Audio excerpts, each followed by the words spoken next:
এই রমজানে একটি নামাজের কথা বলবো, শত কষ্ট হলেও এই নামাজটা আপনি ছাড়বেন না, একবার হলেও এই নামাজটা আপনি পড়বেন। নবীজি এই নামাজের এত গুরুত্ব দিতেন, নবীজি বলেছেন জীবনে একবার হলেও তুমি নামাজটা পড়বে।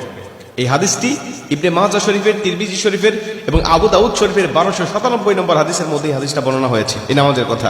নবীজি তার চাচা আব্বাস রাদিয়াল্লাহু তাআলা আনহুকে ডাক দিয়ে বলেন, চাচা আমি আপনাকে এমন একটি নামাজের কথা বলছি, এই নামাজটা আপনি প্রতিদিন একবার হলেও আপনি আদায় করবেন। চাচা যদি প্রতিদিন সম্ভব না হয়, অন্তত সপ্তাহে একবার হলেও আপনি নামাজটা পড়বেন। যদি সপ্তাহে সম্ভব না হয়, তাহলে আপনি মাসে অন্তত একবার এই নামাজটা আদায় করবেন।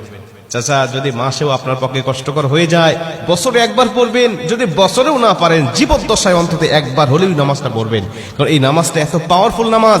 এই নামাজটা আদায় করার কারণে আপনার প্রকাশ্যে অপ্রকাশ্যে যত গুনাহ করেছেন, আপনার ইচ্ছায় অনিচ্ছায় যত গুনাহ করেছেন, আপনার অতীত জীবনে যত গুনাহ করেছেন, সব গুনাহ আল্লাহ আপনাকে ক্ষমা করে দেবে। চাচা এই নামাজটার নিয়মটা একটু ব্যতিক্রম। এই নামাজটাকে বলা হয় সালাতুত তাসবিহ। এই নামাজের মধ্যে অতিরিক্ত কিছু তাসবিহ পাঠ করতে হয়। সুবহানাল্লাহ, আলহামদুলিল্লাহ, লা ইলাহা ইল্লাল্লাহ, আল্লাহু আকবার। এই চারটা তাসবিহ একত্রিত করে সুবহানাল্লাহি ওয়াল হামদুলিল্লাহি ওয়া লা ইলাহা ইল্লাল্লাহু আল্লাহু আকবার, এই তাসবিহগুলো, এই বাক্যগুলো এখানে পাঠ করতে হয়। 4 রাকাত বিশিষ্ট এই নামাজ সালাতুত তাসবিহ 4 রাকাত পড়তে হয় এক নিয়তে। 4 রাকাত নামাজে প্রতি রাকাতে 75 বার করে করে মোট 300 বার এই তাসবিহটা পাঠ করতে হয়। সুবহানাল্লাহি ওয়াল হামদুলিল্লাহি ওয়া লা ইলাহা ইল্লাল্লাহু আল্লাহু আকবার, এই তাসবিহটা, এই দোয়াটা 75 বার করে করে প্রতি 4 রাকাতে মোট 300 বার করে আপনি পাঠ করবেন। কি নিয়মে পাঠ করবেন আমি আপনাকে নিয়মটা শেখাচ্ছি। আবু দাউদ শরীফের 1297 নম্বর হাদিসের মধ্যে যে নিয়মটা এসেছে, আমি এই নিয়মটা আপনাকে শেখাচ্ছি।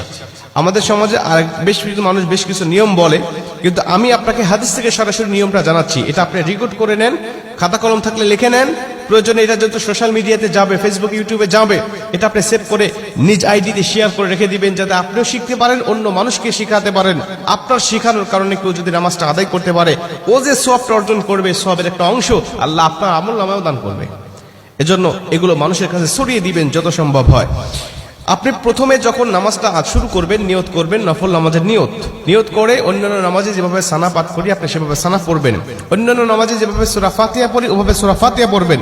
অন্যান্য নামাজে সূরা ফাতিহার পরে যেভাবে সূরা মিলান ওইভাবে সূরা মিলাবেন। সূরা মিলানোর পরে রুকুতে যাবার আগে দাঁড়ানো অবস্থায় আপনি 15 বার এই তাসবিহটা পাঠ করবেন। সুবহানাল্লাহি ওয়াল হামদুলিল্লাহি ওয়া লা ইলাহা ইল্লাল্লাহু আল্লাহু আকবার। এই তাসবিহটা পাঠ করলেন 15 বার। 15 বার পাঠ করার পর আপনি রুকুতে চলে গেলেন। রুকুতে গিয়ে রুকুর যে তাসবিহটা আছে, তাসবিহটা পাঠ করার পরে সুবহান রাব্বিল আযীম বলার পরে আপনি এই তাসবিহটা আবার পাঠ করবেন 10 বার। সুবহানাল্লাহি ওয়াল হামদুলিল্লাহি ওয়া লা ইলাহা ইল্লাল্লাহু আল্লাহু আকবার। এই 15 বার আর 10 বার 25 বার। এরপরে আপনি রুকু থেকে উঠে দাঁড়ালেন, দাঁড়ানোর অবস্থায় আপনি আবারও 10 বার পাঠ করবেন। তাহলে হলো 10 আর 25 35 বার। এরপরে আপনি রুকুতে চলে যাবেন। রুকুতে গিয়ে রুকুর তাসবিহটা পাঠ করার পরে আবারও পড়বেন 10 বার। এই হলো 35 আর 10 45 বার। এরপরে আপনি রুকু থেকে আবার উঠে বসে পড়লেন। বসার পরে আপনি আবার পড়বেন 10 বার। 45 আর 10 55 বার। এরপরে আপনি আবার রুকুতে চলে যাবেন। রুকুতে গিয়ে রুকুর তাসবিহ পাঠ করার পরে আবার পড়বেন 10 বার। এই হলো 10 আর 55 65 বার। এরপরে রুকু থেকে যখন উঠবেন, উঠে প্রথম রাকাতে আপনাকে দাঁড়াতে হবে। না দাঁড়িয়েই আপনি বসা অবস্থায় আবার 10 বার পাঠ করবেন।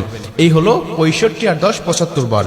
দ্বিতীয় রাকাতে ঠিক একই নিয়মে, তৃতীয় রাকাতে ঠিক একই নিয়মে, চতুর্থ রাকাতেও একই নিয়মে, এই 4 রাকাতে 75 বার করে করে যখন 300 বার পাঠ করে আপনি সালাম ফিরিয়ে নামাজটা শেষ করবেন, সালাতুত তাসবিহ নামাজটা আপনার আদায় হয়ে গেল।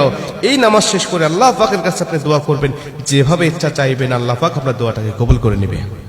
আমরা দেখেছি বেশ কিছু পিকচারের মধ্যে, বেশ কিছু জায়গায়, বেশ কিছু লেখায় আপনি এই নিয়মটা বর্ণনা করার পাশাপাশি একটু ব্যতিক্রম বর্ণনা করা হয়েছে, যে শেষ রাকাতে সেজদা থেকে উঠে বসে না পড়ে রুকুতে যাওয়ার আগেই মোট 25 বার পড়তে হবে। অর্থাৎ রুকুতে যাওয়ার আগে 10 বার আর সানা পড়ার পরে 15 বার। এই নিয়মটা বর্ণনা করা আছে, কিন্তু হাদিস শরীফের মধ্যে আমি যেটা বললাম এই নিয়মটা বর্ণনা করা আছে। অতএব এই নিয়মে যদি আপনি নামাজটা আদায় করেন, আশা করা যায় আপনার নামাজটা কবুল হয়ে যাবে।